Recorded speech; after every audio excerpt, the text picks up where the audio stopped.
Tingnan nyo itong ibon na to mga kalapatids. Wala naman siyang kapares pero umitlog siyang mag-isa. Yan ang nagagawa pag yung kalapati nyo medyo tumataba na. Siya si Idol Madla, nakakahanga, may mga hawak, gandang linyada. Ika'y inspirasyon kung bakit hanggang ngayon ako'y palaging kumakarera. Sa maulan na umaga para sa ating lahat mga kalapatids. Grabe, lakas sa ulan kanina. Nakita nyo doon sa my day natin. So ngayon, magpapadeliver tayo 3 ibon. So ito yung ibon mga kalapatids. Ayan, papadeliver natin today yung ending bird natin. Diyan sa may Bataan, saka sa may Concepcion, Tarlac, malayo-layo yung biyahe ni Boss Tokayo, new rider natin ngayon. Grabe, ang aga pa lang, may tubig na dito mga kalapatids. Dati wala pa tubig pag itong oras eh. So kukunin ko na yung mga ibon, yung karton, iwan ko na dito mga kalapatids. Ayan. Sungin ko muna yung mga ibon dito sa loob. Para pag dinala ko dito sa loob, lalagay ko na lang sa box saka para di na mabasa yung box. Kasi mamaya masira yung box, makawala yung mga ibon mga kalapatids. No? So tara, kunin natin. Ayan. Payong tayo. Dito na ako dumadaan mga kalapatids, sa gilid na.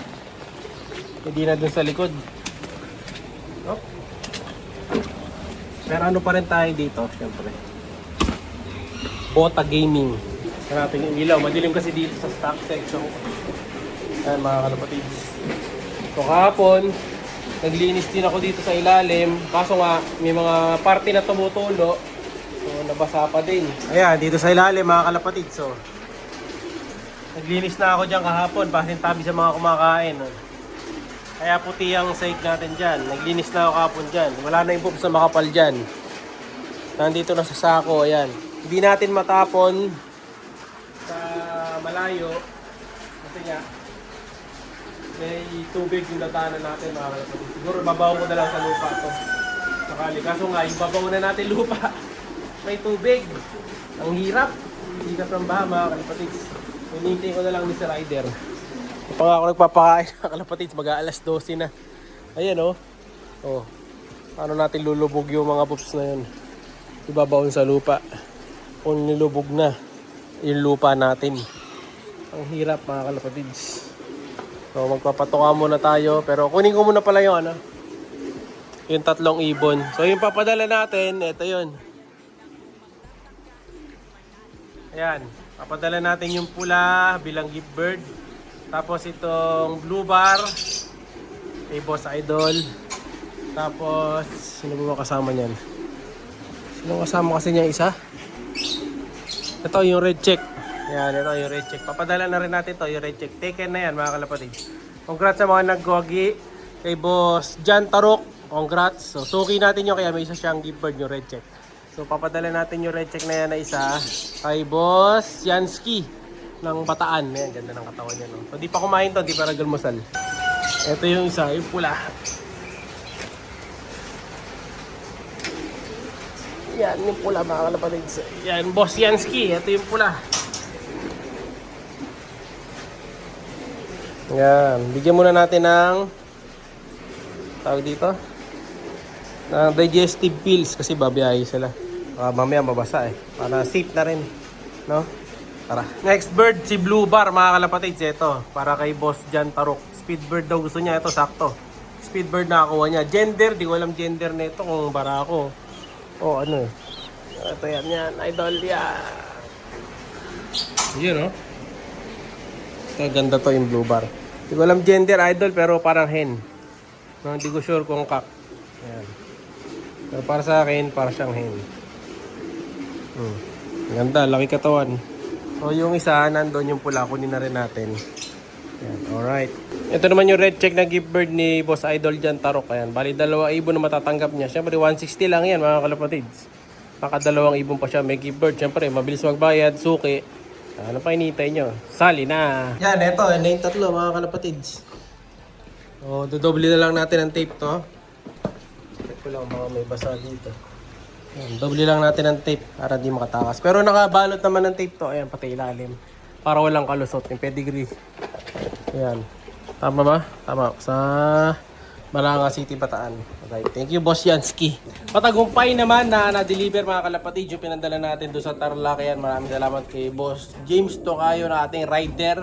And then ngayon, papunta na siya sa Bataan. Pero wala pa yata siya sa Bataan mga kalapatid. Pa Sibol, mga 7 pa siya makarating doon. So alas 6 na ng hapon ngayong araw ng Biyernes. So medyo na-delay din siya kasi nga puro baha yung dinadaanan niya. So ganyan kasi pag yung rider natin na nagda-deliver ng ibon. So bukas, yung para kay Boss Jomel Cachero at kay Boss Yansky. Ngayon, simulan na natin magpatoka mga kalapatid kasi alas 6 na, kailangan nila lang kumain. Mamaya medyo deliver dito kahit na may ilaw. Kaya tara, pakay tayo. Sa tubig, kailangan paghapon, plain water lang mga kalapatid. Kaya yung pinainom ko kanina na molasses, ito yung link pala. Kaya sa hapon, papalitan natin yun ng plain water.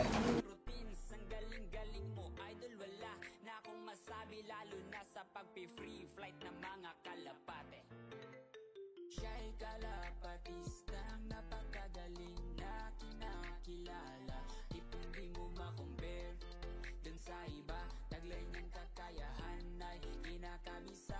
Siya si Idol Madla, nakakahanga. May mga hawak, gandang linyada. Ika'y inspirasyon kung bakit hanggang ngayon ako'y palaging kumakarera. Ano usapang ibon ba? O dito malupit, may naipanalo na, dami pang certificate. Tanda ko dati, back to back ito sa... Tingnan nyo itong ibon na to mga kalapatid. So, wala naman siyang kapares pero umitlog siyang mag-isa. Yan ang nagagawa pag yung kalapati nyo medyo tumataba na. So malakas kasing kumain to. Pag binigyan ko to ng isang kutsara, gusto pa niya magpadagdag. So ito yung kinain niya ngayon today. No? So nagpadagdag pa siya kanina. Pag isang kutsara lang, nagwawala pa. Pag ginawa kong dalawa, medyo solve na. Kaya naman yan tuloy. Umitlog siya. Yan yung itlog niya. So ito yung Taiwan bird natin mga kalapatids na nabili. Yung isang pares. No? So ito yung nanay ni Coco. So nakapahinga yan ngayon. Hinahanapan natin ng magandang pares. No? Para matesting natin kung talaga matutulid nga yung mga Taiwan birds. No? So ito yung magiging natin taga-breed. Ngayon, ang gagawin natin dito sa isa na to ay kukondisyon lang natin tapos papalisan natin ng panibago. Yung dati niyang asawa, ito, nandito. Ayan. Ito yung dati niyang asawa. Si Balanar. Mga kalapatids. Ayan, yung asawa niya. Si Balanar mga kalapatids. Siga pa rin. Ito, mukhang mas mauna na itong mabigyan ng kapares. Ayan, papalisan natin ng bago to mga kalapatids. Ayan, tapang oh. Diba? Yan yung tatay ni Coco mga kalapatids. Kilala nyo na yun. Yung dating dapat tuturuan ko kaso nga di natuloy. O, ayan o. Ayan, sobrang tapang pa din. Ayan o. G na G mga kalapatids. So hanap natin na magandang kapares siya kasi sabi nila pagka ganito territorial maganda yung ibon. So pipili natin ito ng mga kapares. Sabahan nyo na lang sa susunod. No? So ayan, nakita nyo rin tayo paano tayo magpakain. Yun na muna para sa araw na to. Hindi ko muna tatanggalin yung itlog niya. Wait ko na yung second egg bago natin itapon. Pero wala namang similya yan. Pero kung may kukuha, pamigay natin. Yung nakarang itlog wala na. Taken na, napamigay ko na yan. Kapag meron ulit, PM lang kayo. Siya'y kalapatistang napakagaling na kinakilala.